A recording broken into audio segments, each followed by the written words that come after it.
Assalamualaikum warahmatullahi wabarakatuh. Saya Muhammad Wali Ronaldi, mahasiswa UT dari Kota Palembang dengan NIM 04836096. Di sini saya akan membuat tugas dengan MK Peradilan Pidana, Praktek Peradilan Pidana.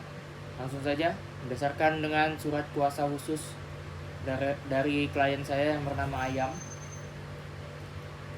Dengan ini memberikan kuasa khusus kepada saya, Muhammad Wali Ronaldi, sebagai advokat.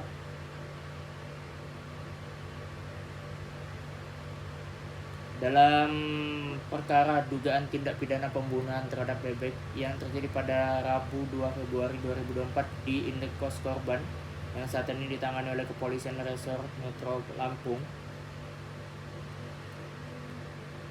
Surat kuasa khusus ini ditandatangani pada 10 Oktober 2025, langsung ditandatangani oleh klien saya bernama Bapak Ayam, dan selaku saya penerima kuasa Muhammad Wali Ronaldi. Selanjutnya saya akan membacakan surat dakwaan. Jaksa penuntut hukum dengan nomor surat dakwaan Rek perkara 15/11/2024.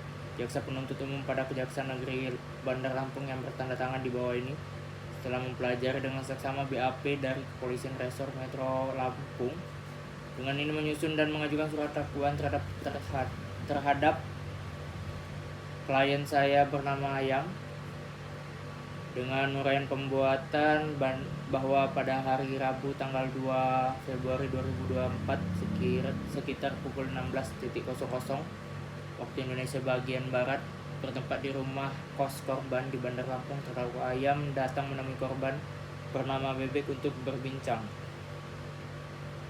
Kemudian dalam pertemuan tersebut terdakwa merasa kesal dan iri, serta korban sering membanggakan diri dan menyinggung perasaan terdakwa.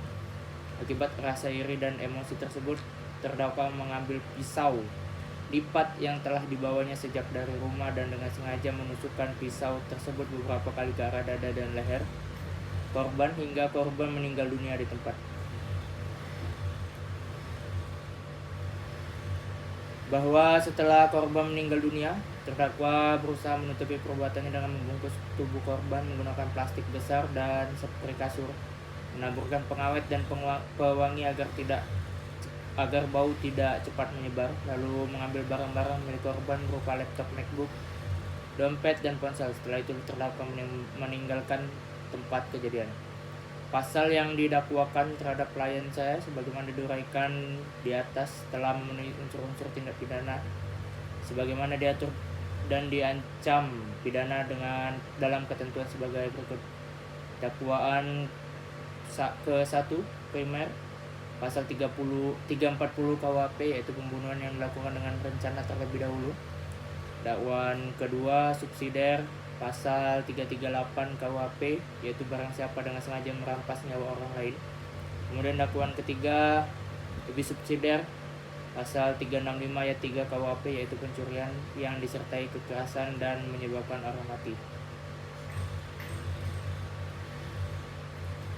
Berdasarkan uraian tersebut di atas, jaksa penuntut umum berpendapat bahwa terdapat cukup bukti untuk mendakwa terdakwa Ayam telah melakukan tindak pidana sebagaimana diatur dalam pasal 340 atau pasal 338 atau pasal 365 ayat 3 KUHP. Dengan surat dakwaan yang ditandatangani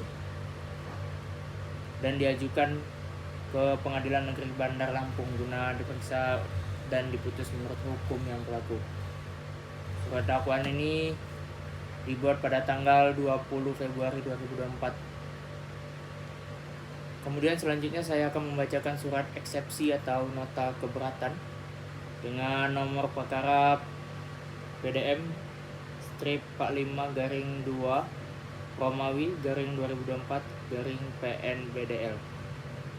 Dengan isi surat eksepsi atau nota keberatan kepada yang terhormat Majelis Hakim Pengadilan Negeri Bandar Lampung di Bandar Lampung, dengan identitas penasihat hukum, yaitu saya sendiri, Muhammad Wali Ronaldi, bertindak untuk dan atas nama serta sebagai penasihat hukum terdakwa atas klien saya bernama Ayam berdasarkan surat kuasa khusus tertanggal 17 Februari 2024 dengan ini mengajukan eksepsi atau nota keberatan terhadap surat dakwaan jaksa penuntut umum dengan nomor rek perkara 45/2024 tanggal 20 Februari 2024 dengan alasan-alasan sebagai berikut. Yang pertama, dasar eksepsi keberatan formil dakwaan jaksa penuntut umum atau JPU menyebutkan adanya perencanaan sebagaimana pasal 30, namun uraian yang disajikan hanya berupa dugaan bahwa terdakwa membawa pisau dari rumah tanpa penjelasan kapan dan bagaimana rencana tersebut muncul. Yang kedua, perencanaan dalam pasal 4340 KUHP haruslah jelas mengandung adanya waktu yang cukup antara niat dan pelaksanaan perbuatan serta adanya ketenangan batin pelaku. Yang ketiga, dakwaan JPU tidak menguraikan kapan, di mana dan bagaimana perencanaan tersebut dilakukan sehingga tidak memenuhi syarat formil dakwaan sebagaimana pasal 143 ayat 2 huruf B KUU Menizin KUHP. Surat dakwaan kabur. Dakwaan JPU tidak menjelaskan secara cermat dan jelas mengenai proses terbentuknya niat dan rencana terdakwa sehingga dakwaan menjadi kabur dan tidak dapat dijadikan dasar pemeriksaan. B. Identitas barang bukti tidak jelas. Dakwaan menyebut adanya barang bukti berupa pisau lipat, laptop, dompet, dan ponsel. Namun perbuatan ini tidak diuraikan secara terpisah apakah merupakan tindak pidana pencurian atau hanya perbuatan setelah pembunuhan. Hal ini menimbulkan ketidakjelasan mengenai unsur tindak pidana yang didakwakan. 2. Mengajukan keberatan material berupa unsur dengan rencana terlebih dahulu dalam pasal 340 KUHP tidak terpenuhi. Berdasarkan uraian JPU, perbuatan terdakwa lebih tepat dikualifikasikan sebagai tindak pidana pembunuhan biasa atau dalam pasal 338 KUHP.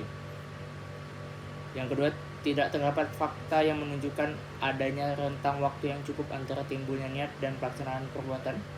Selanjutnya, membawa pisau dari rumah tidak serta-merta membuktikan adanya perencanaan matang untuk membunuh. Motif selanjutnya, motif iri dan ekonomi bukan bukti perencanaan. JPU mendalilkan bahwa motif iri dan ekonomi menjadi dasar perbuatan terdakwa. Namun motif hanya menjelaskan latar belakang psikologis, bukan unsur perencanaan sebagaimana pasal 340. Oleh karena itu, unsur perencanaan tidak terbukti secara sah dan meyakinkan. Permohonan, berdasarkan uraian di atas, kami selaku penasihat hukum terdakwa memohon kepada Majelis Hakim Pengadilan Negeri Bandar Lampung yang memeriksa dan mengadili perkara ini untuk 1. Menerima dan mengabulkan eksepsi terdakwa atau penasihat hukum terdakwa untuk seluruhnya. 2. Menyatakan surat dakwaan JPU dengan nomor rek perkara PDM garis 45/2/2024 PNBDL batal demi hukum atau setidak-tidaknya tidak dapat diterima. 3. Memerintahkan JPU untuk memperbaiki atau menyusun kembali surat dakwaan yang jelas, cermat, dan lengkap. Dan yang terakhir, membebankan biaya perkara ini kepada negara. Demikian eksepsi ini diajukan atas perhatian dan kebijaksanaan Majelis Hakim yang mulia. Kami ucapkan terima kasih. Dibuat di Bandar Lampung 25 Februari 2024. Penasihat hukum terdakwa tertanda Muhammad Wali Ronaldi. Kemudian dari surat eksepsi atau nota keberatan tersebut, maka terbitlah amar putusan selah dengan nomor 45 garing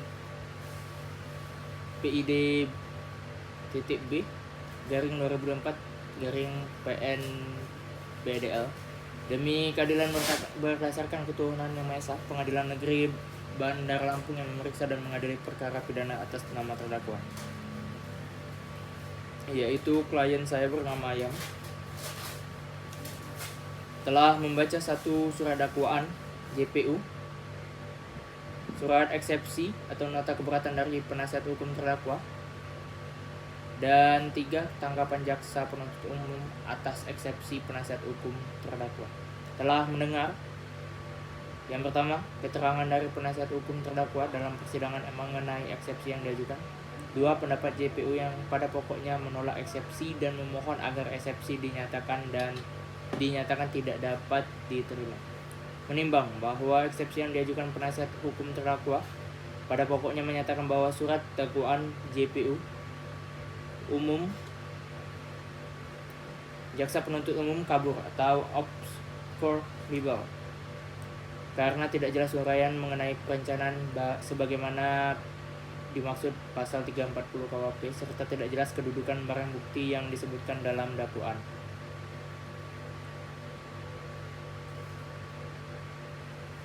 Mengingat pasal 143 ayat 2 huruf A dan B KUHP serta ketentuan hukum acara pidana lain yang berlaku, mengadili 1. Menolak eksepsi atau nota keberatan yang diajukan oleh penasihat hukum terdakwa untuk seluruhnya. 2. Menyatakan surat dakwaan dari JPU telah memenuhi syarat formil dan material sebagaimana dimaksud pasal 143 ayat 2 KUHP. Yang ketiga, menetapkan pemeriksaan perkara pidana atas nama terdakwa A yang dilanjutkan dengan pemeriksaan pokok perkara. 4. Memerintahkan agar perkara ini diperiksa dan disidangkan lebih lanjut sesuai ketentuan hukum acara pidana yang berlaku. Kemudian 5. Membebankan biaya perkara dalam putusan akhir. Demikian diputuskan dalam musyawarah Majelis Hakim Pengadilan Negeri Bandar Lampung pada hari Senin tanggal 4 Maret 2024 oleh kami Majelis Hakim yang terdiri dari Randy Okta Suryadulaga selaku Hakim Ketua dan Apne Inesta Kesya serta Prayuda Kurniawan selaku Hakim Anggota, dan serta ditandatangani oleh Hakim Ketua Majelis, Hakim Anggota, dan Panitera sebagai tertanda. Kemudian atas hal tersebut terbitlah surat tuntutan dengan nomor registrasi perkara PDM 45-2 Romawi /2024-PN BDL Kejaksaan Negeri Bandar Lampung dengan identitas terdakwa klien saya Ayam dengan dakwaan primer melanggar pasal 340 KUHP tentang pembunuhan berencana, dakwaan subsidiar melanggar pasal 338 tentang pembunuhan. Kemudian fakta-fakta yang terungkap di persidangan, korban bebek ditemukan meninggal dunia dengan luka tusukan pada 2 Februari 2024. Terdakwa Ayam terakhir terlihat bersama korban dan membawa pisau lipat. Terdakwa menikam korban berulang kali di bagian leher dan dada. Kemudian terdakwa mengambil barang-barang milik korban. Terdakwa menyembunyikan jasad korban dengan membungkus dan menaburkan pengawet. Motif terdakwa adalah iri hati dan faktor ekonomi. Dengan analisis yuridis unsur pasal 340 KUHP, barang siapa terbukti dilakukan oleh terdakwa Ayam dengan sengaja, terbukti dengan tindakan menusuk berulang kali, dengan rencana terlebih dahulu, terbukti dari membawa pisau yang sudah dipersiapkan, mengakibatkan matinya orang lain, korban bebek meninggal dunia. Unsur 338 dengan unsur pasal barang siapa terdakwa Ayam dengan sengaja merampas nyawa orang lain, terbukti dari perbuatan menusuk korban. Unsur mengakibatkan matinya orang lain, yaitu korban dinyatakan meninggal dunia.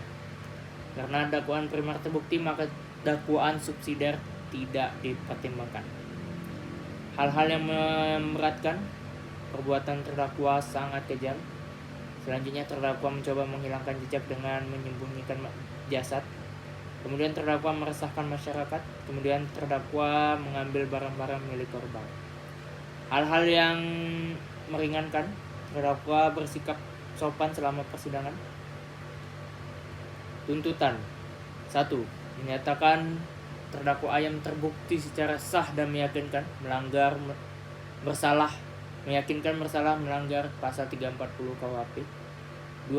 Menjatuhkan pidana penjara selama 20 tahun. Menetapkan barang bukti pertama pisau lipat, plastik besar, spray, pengawet, dan wewangian yang selanjutnya akan dimusnahkan. Kemudian barang bukti laptop, dompet, dan ponsel milik korban yang kemudian akan dikembalikan kepada pihak keluarga korban. Surat tuntutan ini ditandatangani pada bulan Maret 2024 selaku jaksa penuntut umum Kejaksaan Negeri Bandar Lampung. Baiklah, demikian video pembelajaran praktik peradilan pidana dari saya, Muhammad Wali Ronaldi, selaku advokat dari klien saya bernama Ayam, yang telah dibacakan surat tuntutan, yaitu dituntut 20 tahun penjara dan terbukti secara sah dan meyakinkan melanggar pasal 340 dan 338. Baiklah, terima kasih atas perhatiannya. Mohon maaf apabila ada kesalahan dan kekurangan. Saya akhiri, billahi taufiq wal hidayah. Wassalamualaikum warahmatullahi wabarakatuh.